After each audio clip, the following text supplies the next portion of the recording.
பிள்ளையான் கைது செய்யப்பட்ட விதம் பிழையானது என பிவித்துரு ஹெல உரிமைய கட்சியின் தலைவர் உதய கம்மன்பில தெரிவித்துள்ளார்.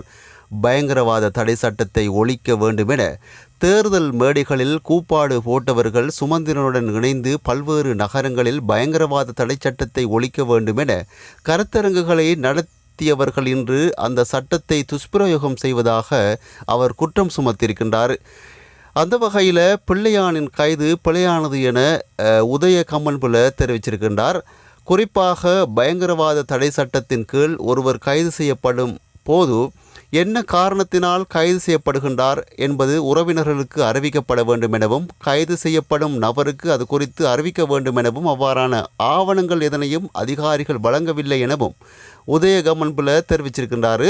மேலும் தாம் சட்டத்தரணி என்ற அடிப்படையில் பிள்ளையானை போது 4 போலீஸ் உத்தியோகத்தர்கள் அருகாமையில் இருந்து தான் பேசுவதை கேட்டுக்கொண்டிருந்தனர் எனவும் இது சட்ட ரீதியானது அல்ல என அவர் தெரிவிச்சிருக்கின்றார். பொதுவாக சட்டத்தரணி ஒருவர் தனது சேவை பெறுநருடன் நடத்தும் சந்திப்புகளை இரகசியமாக பேண வேண்டியது சட்ட தேவை என்ற போதிலும் இலங்கை போலீசார் அதற்கு இடமளிக்கவில்லை என அவர் தெரிவித்துள்ளார். தாம் இலங்கை போலீஸ் திணைக்களம் பாரிய அளவில் அரசியல் மையப்படுத்தப்பட்டுள்ளதாக அவர் தெரிவித்துள்ளார். போலீசாரின் ஒழுக்கம் மிக மோசமடைந்துள்ளது என அவர் வருத்தம் வெளியேற்றுள்ளார்.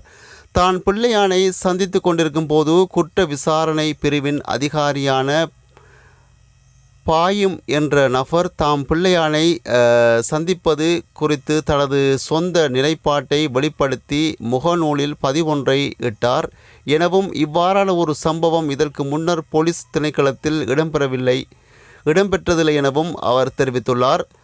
உயிர்த்த ஞாயிறு தற்கொலை குண்டு தாக்குதல் ஜனாதிபதிக்கு பெரும் நெருக்கடியை ஏற்படுத்தியுள்ளதாக அவர் தெரிவித்துள்ளார். ஏனெனில் பிரதான சூத்திரதாரி ஒருவரை ஜனாதிபதி தற்போது தயாரிக்க வேண்டிய ஒரு நிர்பந்தம் ஏற்பட்டுள்ளது என அவர் தெரிவித்துள்ளார். அமெரிக்க புலனாய்வு நிறுவனமான FBI இந்த தாக்குதலின் பிரதான சூத்திரதாரி ஜஹ்ரான் ஹாசிம் என குறிப்பிட்டுள்ளதாகவும் இவரை தவிர வேறு ஒருவர் இந்த தாக்குதலில் தொடர்பு பட்டிருக்கின்றார் என்பதற்கு சாட்சியங்கள் இல்லை எனவும் தெரிவித்துள்ளது.